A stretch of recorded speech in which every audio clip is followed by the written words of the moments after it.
Bismillahirrahmanirrahim. Alhamdulillahirabbil alamin. Wassalatu wassalamu ala asyrafil anbiya'i wal mursalin wa ala alihi wa sahbihi ajma'in. Subhanaka la ilma lana illa ma 'allamtana innaka antal alimul hakim. Rabbi shrah lana sudurana wa yassir lana umurana wahlul 'uqdatan min alsinatina yafqahu aqwalana. Wa la hawla wa la quwwata illa billahil aliyyil azim. Wa la hawla wa la quwwata illa billahil aliyyil azim. Wa la hawla wa la quwwata illa billahil aliyyil azim. Khairu ma uhayyikum bihi tahiyatul Islam wa tahiyatul Islam salam. Assalamualaikum warahmatullahi wabarakatuh. Ila hadratin Nabi Mustafa Rasulillah sallallahu alaihi wa alihi wa sahbihi wa baraka wa sallam wa ila kafatil anbiya'i wal mursalin wal malaikatil muqarrabin wa ila alihi at-tayyibin at-tahirin wa ashabihi والتابعين وتابعيهم وإلى جميع أولياء الله الصالحين والشهداء والعلماء والفقهاء والمحدثين وإلى سائر مشايخنا ومشايخ مشايخنا وأهل أسانيدنا وسلسلاتنا وإلى أرواح أموات المسلمين وإخواننا الحاضرين والغائبين وخصوصا إلى روح الإمام الشافعي رحمه الله وإلى روح الإمام السيد السيد سالم بن سمير الحضرمي رحمه الله وإلى سائر أئمة العشائرة والأحناف والمالكية والشافعية والحنابلة شيء لله لهم الفاتحة. أعوذ بالله من الشيطان الرجيم. بسم الله الرحمن الرحيم. الحمد لله رب العالمين الرحمن الرحيم مالك يوم الدين إياك نعبد وإياك نستعين اهدنا الصراط المستقيم صراط الذين أنعمت عليهم غير المغضوب عليهم ولا الضالين آمين. Alhamdulillah, kita jumpa lagi untuk pengajian kitab Misbahud Duja Syarah Safinatin Najah. Hari ini saya akan dibantu oleh Ustaz Amir dengan Ustaz Imam. Boleh bergilih-gilih nanti untuk baca. Mari kita lihat pada muka surah 170 fasal ke-14 sebab yang membolehkan tayammum. Dia ada beza, satu tayammum, satu tayamun. Tayamun itu menganan-nganankan. Ini contohnya pakai cincin tayamun. Tayamun maksudnya tayamun, bukan mun. Tayamun. Tayamun, M-U-N, mun, maksudnya kanan.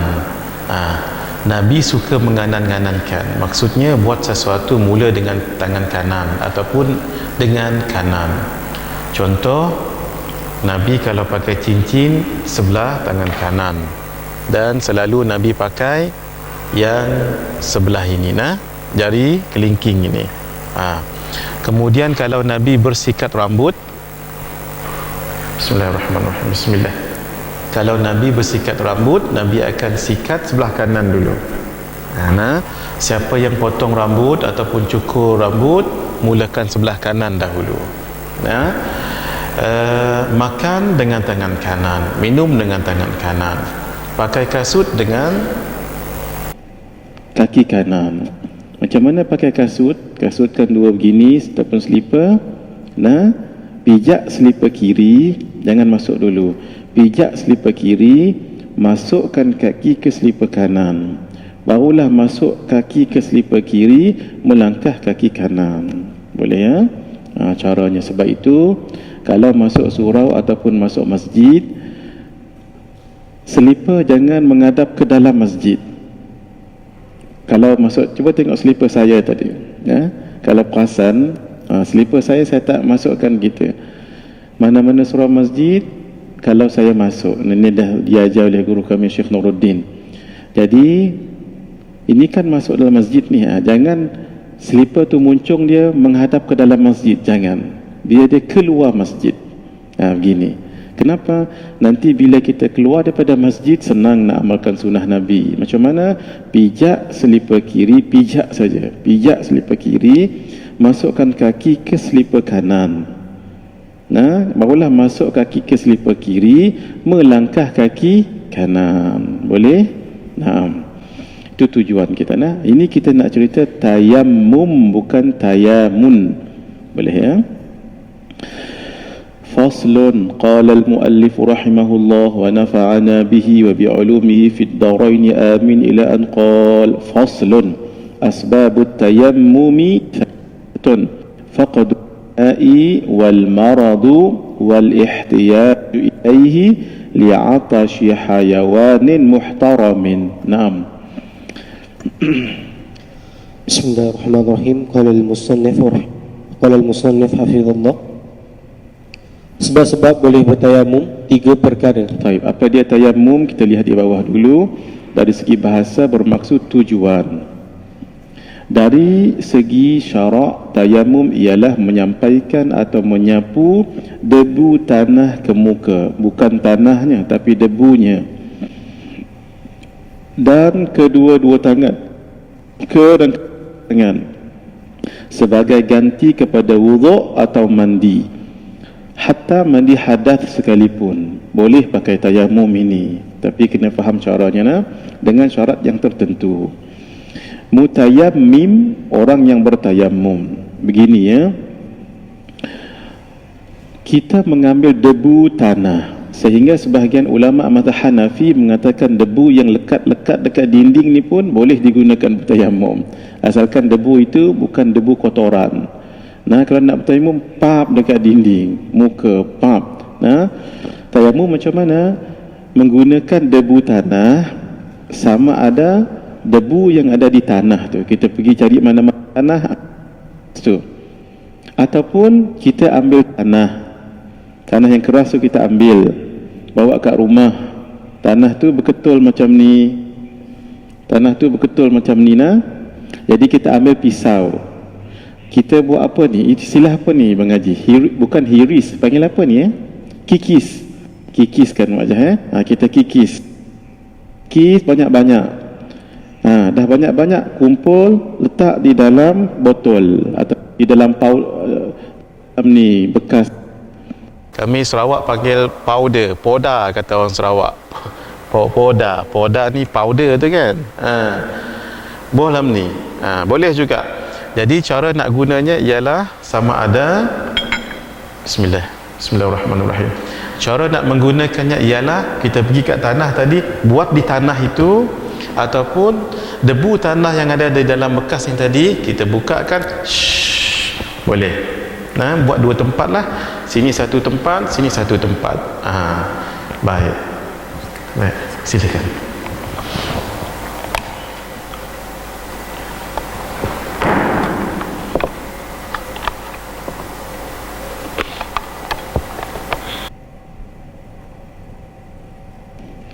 Bismillah. Alhamdulillah. Terima kasih Bang Haji. Akramakallah. Jadi macam mana? Caranya 2 sahaja, iaitu kita berniat nawaitu tayammuma listibahati salah lillahi ta'ala. Pergi kat tanah tadi tu ataupun dekat sini ni, tepukkan. Tu yang nama tayammum tu, tepuk. Kalau terlalu banyak sangat ataupun tebal sangat, buat begini sikit. Sebab yang pentingnya debunya tadi tu. Nah, habis barulah kita letak di muka. Sekali sahaja. Nah, tidaklah semestinya setiap tempat di muka ni, tidak. Tapi agak-agak. Bila kita buat macam ni, agak-agak. Nah, sekali gitu. Habis. Tapi debu-debu ini jangan jatuh dekat bawah. Kalau tidak, dia jadi musta'mal. Musta'mal maksudnya mastu'mila li fardin, sesuatu yang dibuat untuk fardu. Sebab itu air musta'mal, air yang basuhan yang mula-mula tu yang musta'mal. Air wuduk yang kita basuh mula tu jatuh, air tu air musta'mal. Hukumnya tahir ghair mutahhar. Dia tahir tapi tidak boleh menyucikan yang lain, kecuali dikumpul air itu menjadi 2 qullah. Ingat 2 qullah semalam? Ingat adik-adik berapa? 1 hasta, bukan 1 depo besar sangat. 1 hasta berapa jari? Jari apa? Jari orang Arab. Jari orang Arab. Kalau jari orang Melayu dia halus sikit kan. 1 depa 6 jari, 1 depa orang Arab dan gitu ya. Baik. Kita tadi tepuk ya. Bila kita nak ambil contoh sini, bismillahirrahmanirrahim. Nawaitu tayammum listibahati salah lillahi ta'ala. buang sedikit supaya jangan banyak sangat debu tu. Lepas tu buat di sini muka, bismillah. Habis buang ni dulu, bawalah ambil yang kedua kat sini, bismillah. Yang ni kena buka dulu ni nah. Ingat adik-adik, kalau nak buka jubah, nak berwuduk, sebelah kiri dulu ya, barulah sebelah kanan. Bukakan ini namanya qum. Jubah Nabi ada dua. Nah, qummain. Jubah Nabi satu macam jubah saya ni, satu lagi jubah macam jubah adik kita ni nah. Sebab jubah Arab besar ni. Yang ni jubah Subang Perdana tu nah. Dia gini, bersepanjang. Buka, dan ni buka juga. Ini pun buka juga nah. Tepuk kali kedua, buang kalau dia terlalu tebal. Ni jaga, cuba tengok cara tayamumnya. Debu yang ada di tapak tangan kiri ini kita akan gunakan untuk menyapu di sebelah tangan kanan, tapi caranya hendaklah kita bagi dua di sini, seolah-olah kita bagi dua. Nah, bahagian atas kita akan gunakan untuk di bahagian bawah. Bahagian bawah ni untuk kita gunakan bahagian atas. Begini caranya. Tengok nah. Dia nampak macam payah, tapi kalau buat senang sangat nah. Semula daripada mula nah. Buangkan debunya bagi nipis. Bahagian atas gunakan untuk bahagian bawah. Lepas tu letak di bawah begini. Jalankan sampai ke hujung siku nah. Sudah kan di bawah ni dah guna pakai ni. Pusing pula bahagian bawah tadi ni bawah ni biar diguna untuk bahagian atas pula. Kemudian ibu jumpa dengan ibu. Cuba kita buat sama-sama, cuba buat sama-sama dulu, buat sebagai satu isyarat lah. Nanti anything happens to you later on, there will be no problem as you have practiced with me. Nah, semalam dekat-dekat nak asar baru cakap Jawa kan. Ini awal pagi cakap Jawa. Cuba nah, bismillahirrahmanirrahim. Sama-sama bagi nampak. Tak sempurna pun tak apa, nanti bila dah berlaku akan datang, nanti kita mudah nanti nah. Cuba adik-adik nah, terutama adik-adik, mak adik nak buat pun tak apa. Ini bawah ni adik, ni Kak Azhar bawah sini. Betul. Ini angkat sikit Kak Azhar sebab kita supaya tanah tu gini. Cuba yang adik-adik wajib buat, santri wajib buat. Sudah? Buat juga. Yes. Turun. Turun terus sampai ke siku sudah. Pusingkan Kak Azhar. Ni pusingkan. Terus ibu berjumpa dengan ibu. Ibu jumpa dengan ibu. Ibu ni jumpa dengan ibu gini. Sudah. Kan dah habis sebelah apa tu? Kanan. Sekarang sebelah kiri pula. Jadi yang kiri ni jadi seolah-olah bagi dua. Sekarang jangan macam ni, tak boleh. Takut nanti ni di sini digunakan dah habis dah. Jadi tak boleh digunakan untuk mengguna atas pula. Sini turun. Boleh? Bukan ni diolok ke depan, jangan. Ini turun ke bawah. Ini stay. Boleh? Turun sampai ke siku sudah. Balik naik atas. Ini ibu jumpa ibu.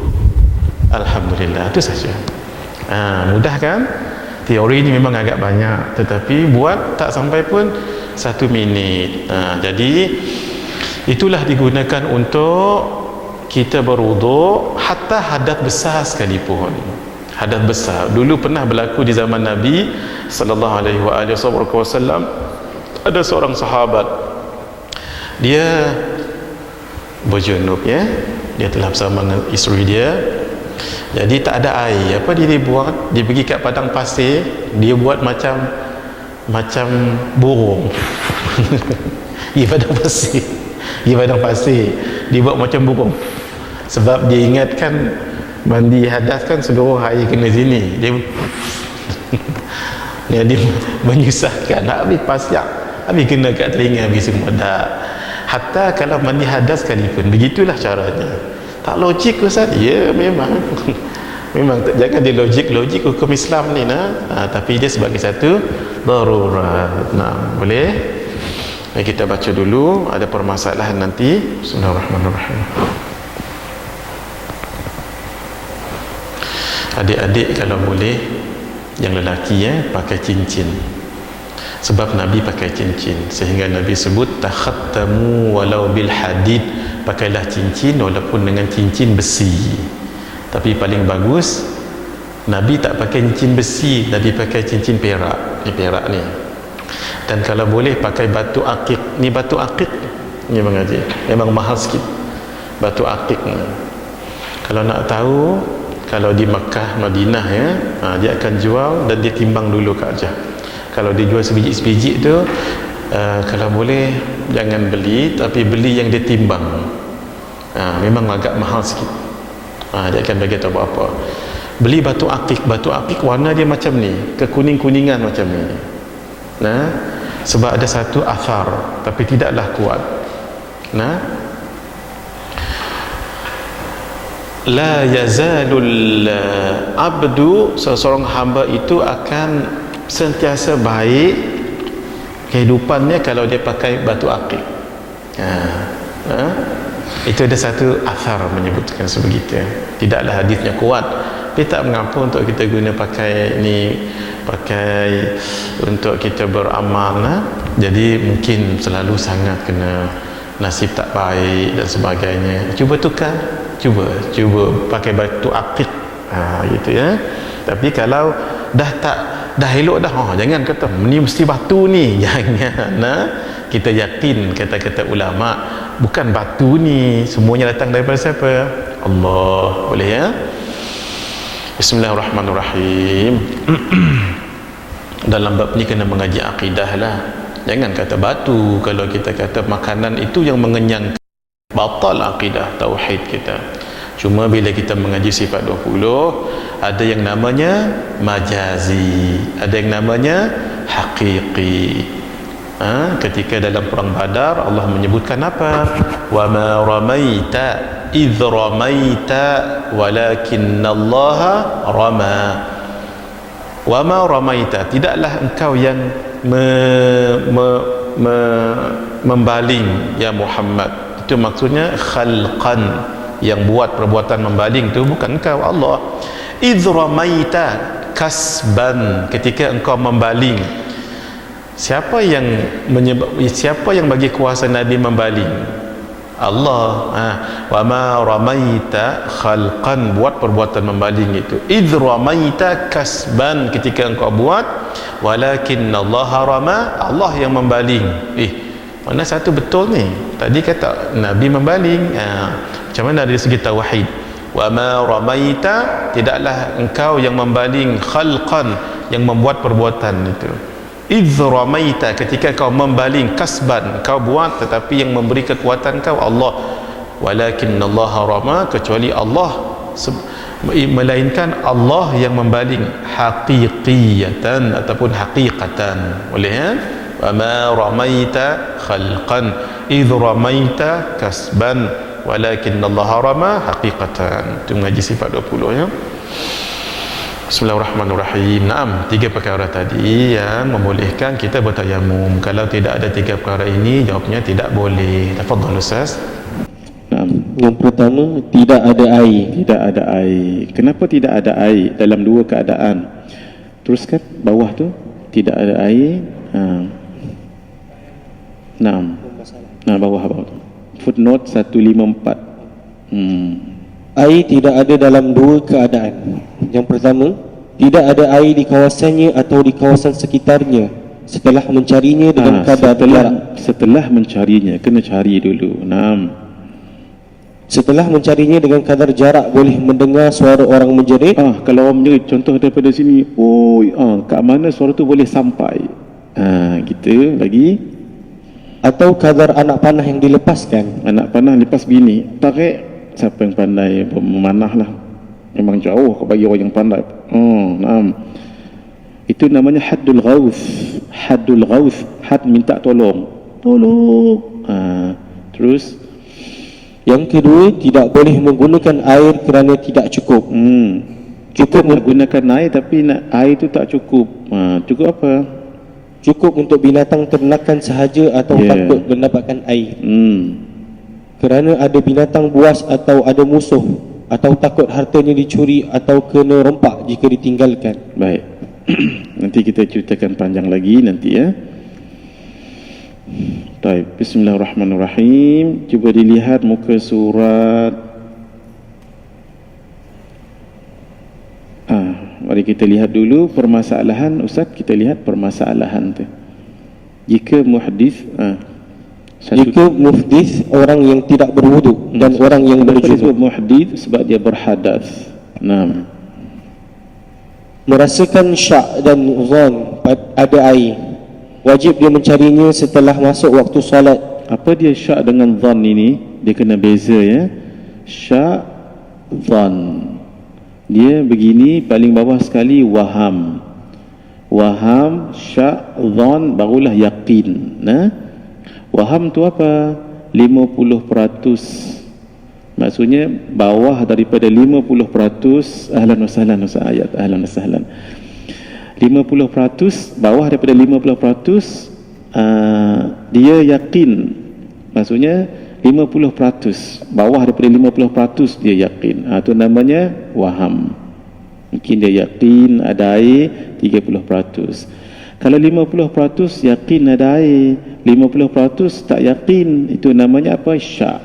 Itu namanya syak. Kalau dia yakin ada air 80%, 90%, lebih 50% yakin tapi tak sampai 100%, itu namanya zon. Jadi paling bawah tadi apa? Waham, kemudian syak, kemudian zon. 100% yakin barulah namanya yakin. Boleh? Kalau dia syak dengan zon, ada air, wajib. Terus? Dan apabila perlu, hendaklah mencarinya dalam lingkungan sejauh jeritan suara yang boleh didengar. Atau haddul ghauth. Haddul ghauth. Haddul ghauth lebih kurang 300 hasta atau 150 meter. Ini hasta ni ni hasta. 1 hasta, 2 hasta, campur 300. Lebih kurang jauh dia 150 meter. Tak jauh mana kan? Terus tadi rasa syak dengan zan, ini yakin. Yakin ada air, wajib mencarinya jika berada dalam jarak dekat. Dalam fiqh disebut haddul qurub. Haddul qurub. Haddul qurub. Qurub ni qarbun ataupun dekat. Iaitu 1.5 batu atau 9,000 hasta. Ya, ataupun 4.5 km. 5 km. Batu tu miles ya, miles. Jika lebih dari 4.5 km tidak wajib mencarinya. Ini kalau dia yakin ada air. I always say I am very confident. I am very certain there is water there. Once ada benda tu kena cari 4.5 meter, cari dulu. Kan sekarang ada senang, ada kereta ada kan, cari. Lepas tu tak ada air barulah bertayamum. Boleh? Tapi kalau yakin ada air, tapi kalau syak zan tidak sampai jauh begitu. Berapa? 150 meter pun memadai. Ini sebenarnya ukuran untuk orang zaman dulu ni. Kira jauh 150 meter berjalan kaki tu. Zaman sekarang ni sekali tekan minyak aja kan keadaan. Ingat nak pergi sesat rupanya. Sesat saja dah 150 meter. Maksud kata dekat zaman sekarang ni. Tapi kita pakai juga yang disebut dalam kitab fiqh ini. Terus. Bismillahirrahmanirrahim. Teruskan Ustaz. Nombor 2. Sebab pertama tadi kita berwuduk, apa dia? Tidak ada air. Tapi tidak ada air itu dalam 2 keadaan. Apa dia? Tak ada air di kawasan dia tu. Yang kedua, ada air tetapi untuk binatang ternakan. Ataupun air yang tak cukup. Kenapa nak guna binatang ternakan? Itu satu, barulah tayamum. Yang kedua pula? Yang kedua, sakit. Apa dia? Sakit yang tidak boleh menggunakan air kerana ditakuti akan memudaratkan sakitnya. Sekiranya silakan Ustaz bawah tu. Sekiranya orang sakit itu Sekiranya orang yang sakit itu berhadas besar dan hendak mendirikan solat, dia hendaklah bertayamum sebanyak 2 kali. Sekali untuk mandi hadas dan sekali untuk menggantikan wuduk. Solat dalam keadaan ini tidak perlu diqada. Sebab ada 2 kewajipan. Kewajipan yang pertama tadi apa? Hadas besar. Kenapa dia hadas besar? Sebab dia berhadas besar. Kenapa? Dia berhadas besar. Apa dia hadas besar? Semalam kita cerita junub, janabah, keluar air mani. Yang kedua haid. Yang ketiga nifas dan wiladah. Dan satu lagi dia nak solat. Solat kan kefarduan yang lain. Dia kena buat 2 kali. Cara berwuduk dan bertayamum jika anggota wuduk berbalut.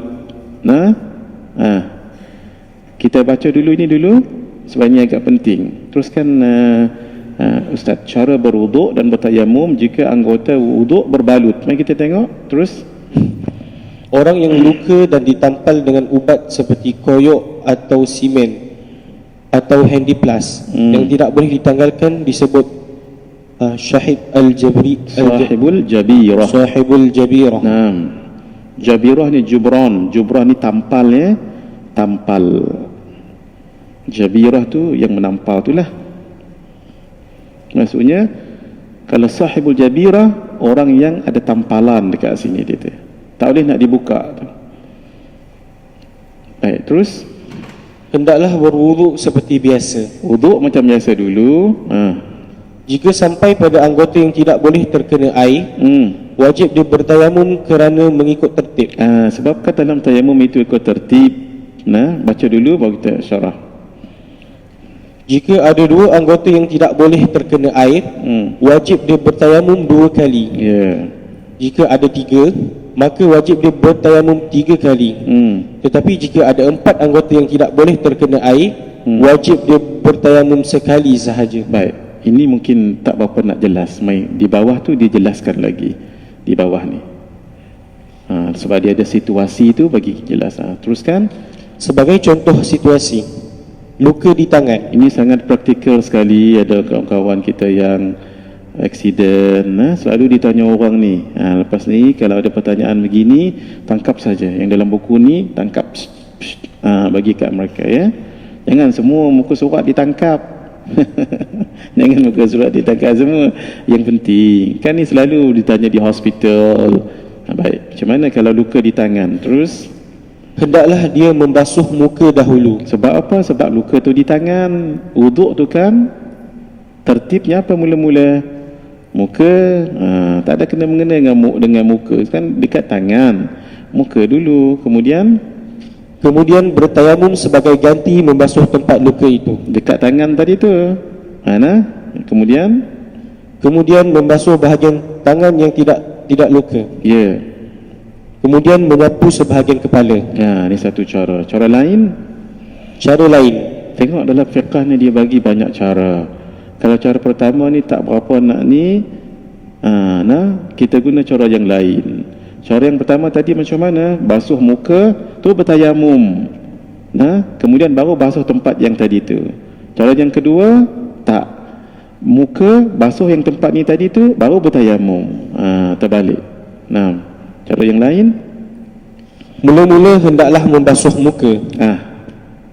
Kemudian membasuh bahagian tangan yang tidak luka. Tadi kan bertayamum dulu. Rasanya yang kedua ini lebih lagi mudah. Terus kemudian bertayamum sebagai ganti membasuh tempat luka. Boleh? Bezanya apa dengan yang pertama tadi? Pertama tadi basuh muka, terus bertayamum. Tayamum macam mana? Tayamum juga macam tangan, muka dengan tangan tadi tu. Tapi cara kedua ni macam mana?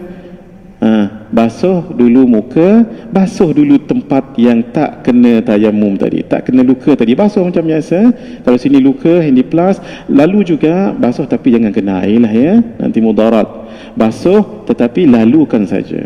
Lepas tu tayamum. Kemudian menyapu sebahagian kepala. Lepas tayamum baru basuh muka. Boleh? Jelas tak ni? Jelas. semulanya cara yang ni luka kat tangan sini. Cara yang pertama berwuduk, muka kan tangan ni kena tayamum. Tayamum dulu. Nah, basuh muka, keringkan muka, bertayamum, bismillah. Nama itu tayamum al-istibahati salat fardhan lillahi ta'ala. Lagi sekali, bila kata tayamum jangan lupa, mesti dua tu je. Habis, buang. Tempat lain jangan tempat ni. Macam tadi, habis,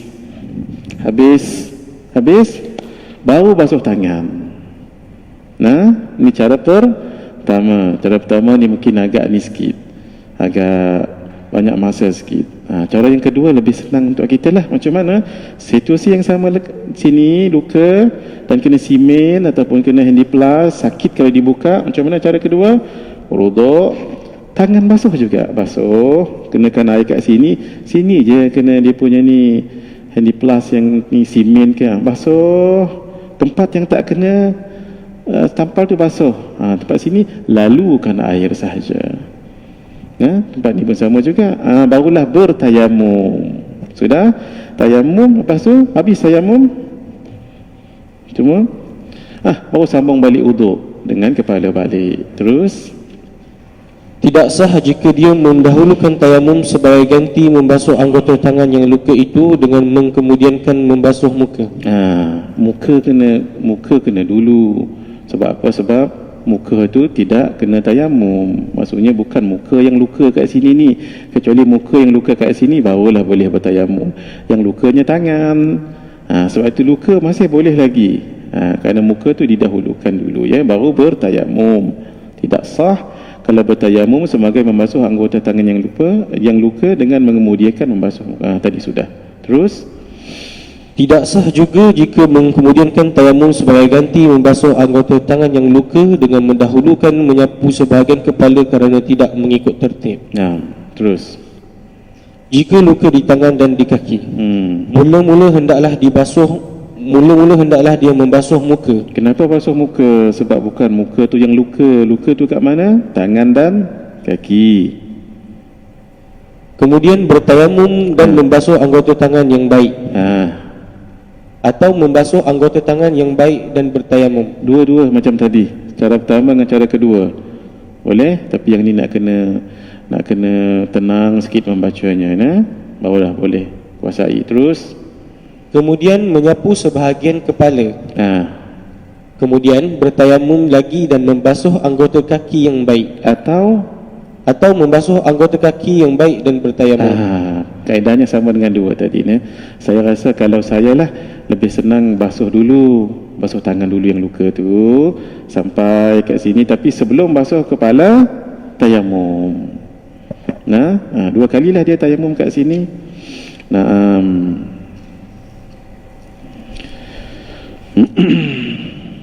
Baik, yang seterusnya nanti baca sendiri. Baik, terus nombor 3, 175. Yang ketiga, air diperlukan untuk menghilangkan haus haiwan yang dimuliakan, bulan binatang atau makhluk yang tidak mulia. Kita lihat dulu, teruskan. Atau semula air diperlukan untuk menghilangkan haus haiwan yang dimuliakan. Cukup situ. Tapi haiwan di sini ni bukan haiwan tu binatang saja, tak. Haiwan itu mari kita lihat bawah tu 156. Haiwan di sini berasal, ada L tu tak ada ya, L tu jatuh, tambahlah. Haiwan di sini berasal daripada perkataan hayatun yang bermaksud hidup, termasuklah manusia dan binatang. Ini untuk adik-adik jangan terkejut. Kita ini adalah haiwan Allah. Macam mana ustaz mengajar kita ini adalah haiwan? Itu dalam ilmu mantiq. Dalam ilmu mantiq kita ini dipanggil apa? Kita ini al-hayawanun natiq, haiwan yang bercakap. Tapi arufnya di Malaysia ini kalau kita panggil haiwan kena ke apa? Binatang. Janganlah panggil wahai haiwan-haiwan sekalian. Allah, sekali lagi ada yang masuk ICU nanti.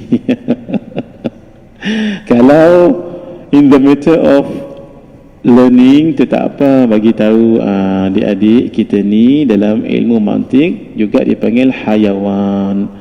Apa maksudnya ni? Hayawan yang ada hayah, hidupnya. Tapi hayawan tu ada dua. Hayawanun natiq, hayawan yang bercakap. Kita ni bercakap lah ni. Apa dia bercakap? Sesuatu yang difahami, itu namanya bercakap. Kalau but, itu bukan nama bercakap tu. Tak diketahui, tak difahami maksud dia tu. Dengan bahasa yang tertentulah.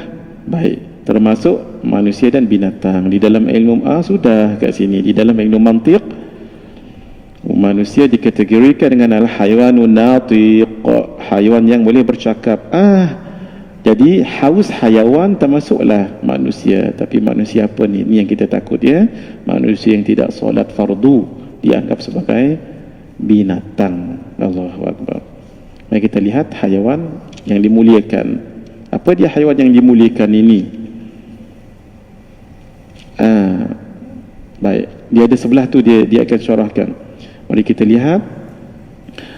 Tadi kan disebut hayawan yang dimuliakan. Air tak cukup sebab nak bagi dengan hayawan yang dimuliakan. Siapa dia hayawan yang dimuliakan dan yang tak dimuliakan? Ghairul muhtarami sittatun, tarikus salah, na'udzubillah min dhalik, wazanil muhsan wal murtad wal kafirul harbi wal kalbul aqur wal khinzir. Terus termasuk haiwan yang tidak mulia ada 6 kumpulan. Maksud kata kumpulan ini tak boleh bagi air dekat dia. Walaupun air sedikit tadi kan kita tak boleh guna untuk minum, untuk bertayam, untuk kita minum. Sebab apa? Sebab untuk ternakan-ternakan ataupun hayawan. Tapi hayawan yang dihormati, yang tak dihormati tak boleh bagi dia air. Maksud kata kalau ada air tu, kita tak boleh tayamum guna air tu. Bahaya orang macam ni. Siapa orang ni? Satu, orang yang meninggalkan solat. Na'udzubillah min dzalik. Dhabit solat fardu, rasanya dah didhabit kat sini ni. Solat wajibnya, solat sunat tu tidak. Terus orang yang berzina yang sudah berkahwin dipanggil muhsan, yang dah kahwin. Yang tidak kahwin lagi dipanggil ghair muhsan. Terus orang yang murtad. Na'udzubillah min dzalik. Terus kafir harbi, yang boleh diperangi. Adapun kafir yang duduk dalam negara Malaysia kita ni, mereka dipanggil kafir zimmi, tak boleh diperangi. Terus anjing gila. Anjing gila. 6. Terus babi, walaupun tak gila. Babi itu walaupun tak gila. Allahu Akbar. Bismillahirrahmanirrahim. Terus syarat sah tayammum. Faslun, syurutu tayammumi 'asharatun ay yakuna biturabin wa ay yakuna turabu tahiran wa alla yakuna musta'mala wa alla yukhalitahu daqiqun wa nahwuhu wa an yaqsidahu wa an yamsaha wajhahu wa yadayhi bi darbatayn wa an yuzila an-najasata awwalan wa an yajtahida fil qiblati qablahu wa an yakuna tayammumu ba'da dukhulil waqti wa an yatamammama likulli fardin. Syarat-syarat sah tayamum ada 10 perkara. Yang pertama, hendaklah menggunakan debu tanah. Ingat tadi debu tadi tak semestinya kita kena pergi cari tempat yang ada debu, tak. Tapi boleh kita ambil debu, ambil tanah tadi yang keras tadi tu, buat debu dia elok-elok. Macam mana? Ambil, kikis, bubuh dalam botol. Bolehlah buat dekat rumah. Untuk standby. Terus hendaklah debu tanah itu suci. Baik, kita dah cerita ni. Terus hendaklah debu tanah tersebut bukan musta'mal. Apa dia musta'mal? Yang telah digunakan untuk fardu. Naam. Terus hendaklah debu tersebut tidak bercampur dengan tepung atau lainnya. Nanti ain dia itu bercampur, tak nama debu dah, jadi nama debu tepung. Terus hendaklah orang yang bertayamum berniat menggunakan debu tersebut dengan tujuan bertayamum, bukan dengan tujuan yang lain. Terus hendaklah menyapu muka dan kedua tangannya dengan 2 kali tepuk. Jangan menyapu benda lain. Yang dikatakan tayamum 2 anggota saja, iaitu muka dan tangan. Terus hendaklah menghilangkan najis terlebih dahulu. Buang dulu najis tu. Sama juga nanti kita nak bagi najis, najis yang nampak tu, buang dulu najis, barulah kita bersihkan. Terus Hendaklah berijtihad dahulu untuk mencari kiblat. sekarang ni dah mudah, pasang je internet, dah boleh cari dah. Terus Hendaklah dilakukan tayamum setelah masuk waktu solat. Kalau orang itu bertayamum sebelum masuk waktu solat, tak sah solatnya, sebab tayamumnya batal.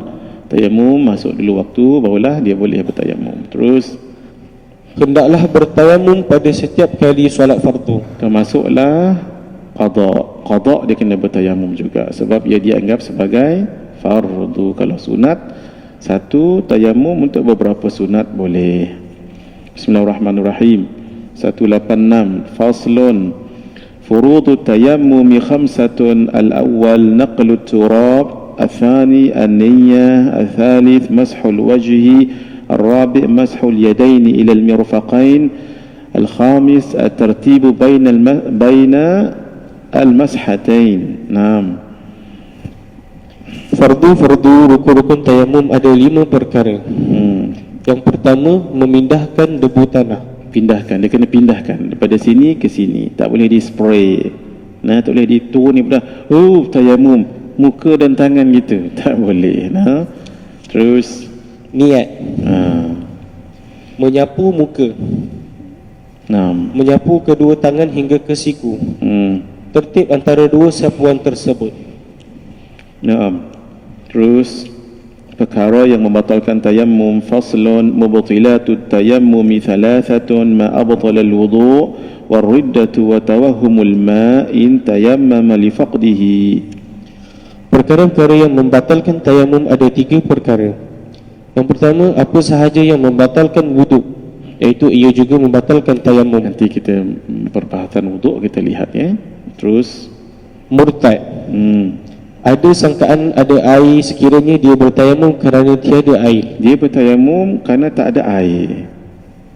Air tak ada, bukan air ada tapi tak cukup, ataupun air ada tapi dia sakit tak boleh kena air, tak. Dia memang tak ada air. Maka ada sangkaan ada air sekiranya ia bertayamum kerana tiada air. Dia mesti cari dulu air itu semahu yang mungkin, macam kita sebut tadi tu.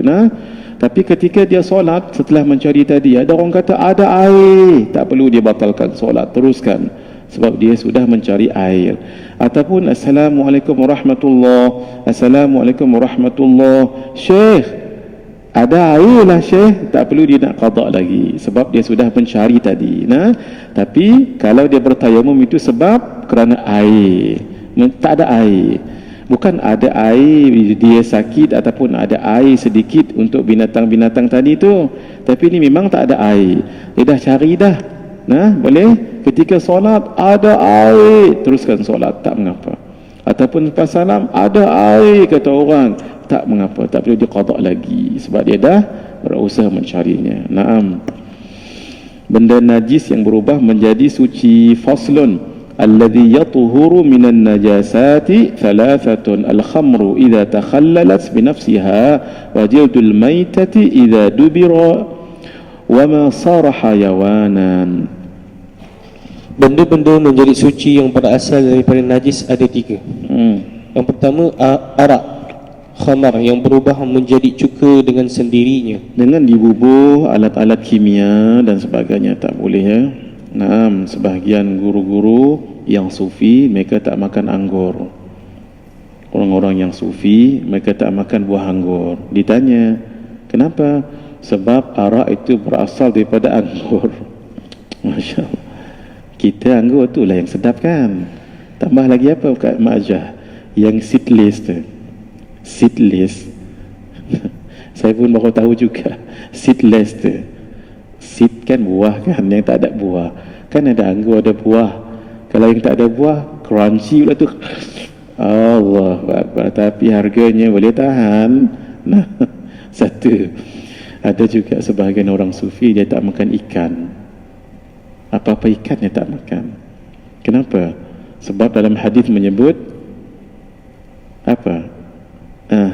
dalam hadis tentang man salaka tariqan yabtaghi fihi ilma sahalallahu lahu tariqan ilal jannah wa innal malaikata la tada'u ajnihataha li talibil alam ridam bima yasna wa innal hitan, dia kata sehingga ikan-ikan di laut yastaghfiru lahu, memohon ampun padanya. Sebab tu dia tak makan ikan, sebab ikan tu tolong mohon ampun kepadanya. Kalau dia hantam ikan, siapa nak mohon ampun dengan dia? Sampai taratu. Nah, Masya Allah. Tapi kita adik-adik makanlah ikan. Ikan tu kan ada protein. Tambah lagi ikan banyak di laut juga dari sana. Ini untuk orang-orang yang beramal, orang-orang tertentu lah. Memang sebahagian tak boleh kita nak ikut. Memang sebahagian tak boleh kita nak ikut. Nah, tapi bukanlah salah, mereka ada tujuan yang tertentu. Untuk kita orang awam ni, jalanilah kehidupan seperti orang awam. Nah.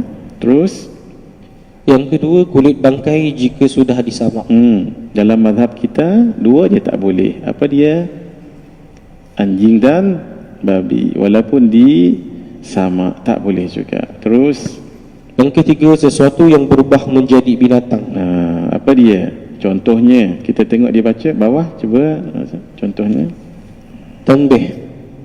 Bukan yang 189. Contohnya, ulat hidup atau cacing yang datang daripada bangkai binatang adalah suci. Suci. Makan tak makan tu cerita lain, tapi suci. Terus sebahagian ulama berpendapat kemungkinan ulat atau cacing itu ada di tempat bangkai tersebut, bukan berasal daripada bangkai. Contoh, ia datang daripada najis yang dibawa oleh lalat yang mengerumuninya tu. Itu sebahagian ulama kata begitu, walaupun hukum asalnya boleh. Sebab itu kata ulama apa? Sebab itulah mereka mengatakan, maka tidak layak perkara itu dijadikan contoh dalam perbahasan najis yang berubah menjadi suci. Tengok, ni dalam kitab Nailur Raja ni saya kutipkan ini. Tengok amanahnya ulama sampai tahap tu. Walaupun kita selalu dengar boleh, kerana dia berubahnya itu bukan sebab benda yang lain, tetapi benda jijik-jijik macam ni, kalau kita kata suci, nanti dimakan lagi, dikonsum lagi. Kata ulama, jangan bagi ini sebagai satu contoh lah. Sebab mana tahu nanti, itu datang daripada bukan binatang itu sendiri, tapi lalat yang datang mengerumuninya, yang bawa najis. Yang kan lalat pergi kat najis kaki di lalat tu kan ada najis yang dimaafkan, tapi bila kena kat satu tempat nanti dia jadi kuman dan sebagainya. Itu yang menyebabkan jadi ulat tu, kata sebahagian ulama. Sekarang kita masuk dalam perbahasan najis. Apa dia najis? 196. Najis dari segi bahasa adalah sesuatu yang menjijikkan. Dari segi syarak ialah sesuatu atau benda-benda kotor seperti tahi. Tahi betul ni, bukan tahi lalat. Tak lalat itu tak najis, dan muntah yang menghalang sahnya ibadah. Baik. Faslun an-najasatu thalathun mughalladhatun wa mukhaffafatun wa mutawassitatun. Terus najis ada 3 bahagian. 3 bahagian ni kalau ditengok dari segi berat tak berat, ringan tak ringan. Cuba satu. Yang pertama, najis mughalladhah, itu najis berat. Kenapa disebut berat? Susah nak cuci. Yang kedua, najis mukhaffafah, najis ringan. Ringan, senang nak cuci. Terus yang ketiga, najis mutawassitah, pertengahan antara berat dan ringan. Dia in between. Mari kita lihat najis mughalladhah tu apa. Al-mughalladhatu najasatul kalbi wal khinziri wa far'i ahadihima. Najis mughalladhah adalah najis anjing, babi dan keturunan daripada kedua binatang tersebut. Bila disebut najisnya itu, bukanlah najisnya itu saja. Bukan saja najis, bukan najis tai. Mohon maaf sebutan tu bukan najis anjing tu saja. Anjing tu seluruhnya menjadi najis mughalladhah.